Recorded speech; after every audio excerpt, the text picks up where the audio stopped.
Halo, Assalamualaikum warahmatullahi wabarakatuh. Sebelumnya izin memperkenalkan diri, nama saya Intan Nurlaila dengan NPM 2317051109. Di sini saya akan menjelaskan tentang internal memori dan sistem bilangan. Nah, jadi pada yang pertama kita akan membahas tentang internal memori. Jadi apa sih internal memori dan apa aja yang ada di internal memori? Oke, internal memori sendiri adalah komponen penting dalam komputer karena memungkinkan CPU untuk mengakses data dan instruksi dengan cepat. Hal ini penting untuk kelancaran operasi komputer. Internal memori bersifat volatil yang artinya data akan hilang ketika komputer dimatikan. Hal ini berbeda dengan eksternal memori yang bersifat non-volatil, di mana data dapat disimpan secara permanen. Kemudian kita akan membahas tentang jenis-jenis internal memori. Jadi yang pertama itu ada static random access memory (SRAM), di mana SRAM ini lebih cepat dan lebih mahal daripada DRAM. Kemudian untuk SRAM ini menyimpan datanya menggunakan sel memori yang terdiri dari 4 transistor. Kemudian SRAM ini memerlukan daya bahkan ketika tidak digunakan. Kemudian dynamic random access memory, yaitu atau biasa disingkat dengan DRAM, di mana dia itu lebih lambat dan lebih murah daripada SRAM. Dan DRAM ini menyimpan datanya menggunakan kapasitor dan transistor. Kemudian DRAM juga memerlukan refresh berkala untuk mempertahankan data. Dan jenis yang ketiga itu ada cache memory, yaitu adalah memori kecil dan cepat yang menyimpan salinan data dari internal memori. Kemudian cache memory ini digunakan untuk mempercepat akses ke data yang sering digunakan. Untuk detailnya bisa dilihat di gambar. Kemudian kita akan membahas tentang fungsi internal memori. Jadi fungsi yang pertama itu internal memori menyimpan data dan instruksi yang dibutuhkan oleh CPU untuk menjalankan program. Kemudian ketika CPU ini membutuhkan data atau instruksi, maka ia akan memintanya dari internal memori. Nah, kemudian internal memori ini juga menyimpan hasil perhitungan dan operasi lain yang dilakukan oleh CPU. Nah, ini seperti yang digambar ya. Jadi program akan melakukan running program. Kemudian dia akan start CPU untuk running instruksinya. Kemudian akan disimpan. Karakteristik memori yang pertama itu ada kapasitas, yaitu jumlah data dapat disimpan pada memori. Dan kecepatan akses, yaitu waktu yang dibutuhkan untuk mengakses data dalam memori. Dan kemudian ada volatilitas, yaitu sifat memori, apakah data akan hilang saat komputer dimatikan. Kemudian kita akan membahas tentang pembahasan sistem bilangan komputer.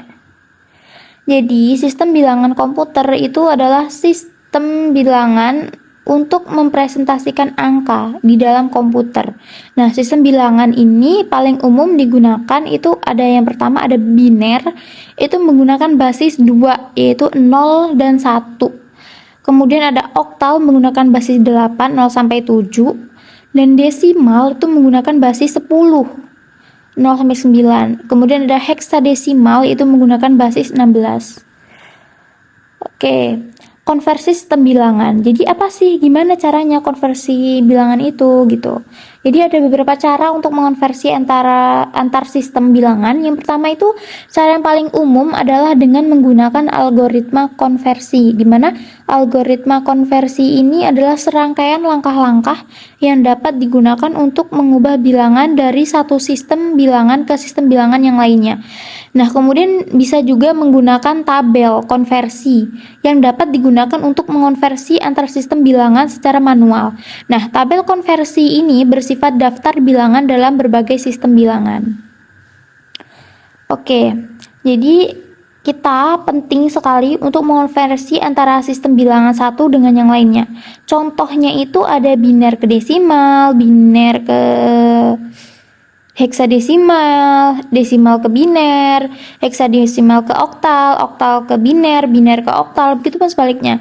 Nah, jadi dalam program dan perhitungan komputer, pemahaman tentang sistem bilangan sangatlah penting, di mana misalnya dalam program representasi biner sering digunakan untuk merepresentasikan data digital, dan heksadesimal sering digunakan untuk merepresentasikan alamat memori.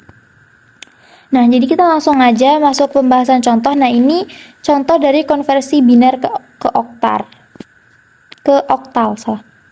Jadi kita diberikan angka 1001001 di mana itu kan di situ kita konversi bilangan ya dari biner ke oktal. Tadi satuannya dari biner itu tuh 2 kan. Kalau oktal itu 8. Tadi kayak pokoknya ikutin aja contohnya kayak gini. Nah, ini contoh dari konversi oktal ke biner.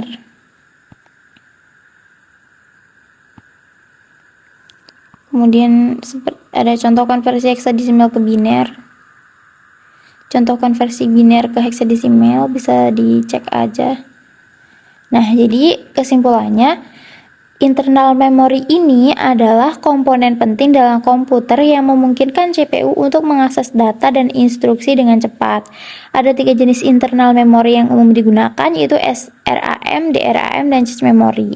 Nah, konversi antara sistem bilangan ini penting juga digunakan karena dalam pemrograman komputer seperti pengkodean data dan berbagai aplikasi lainnya, ini tuh perlu berinteraksi dengan sistem bilangan yang berbeda.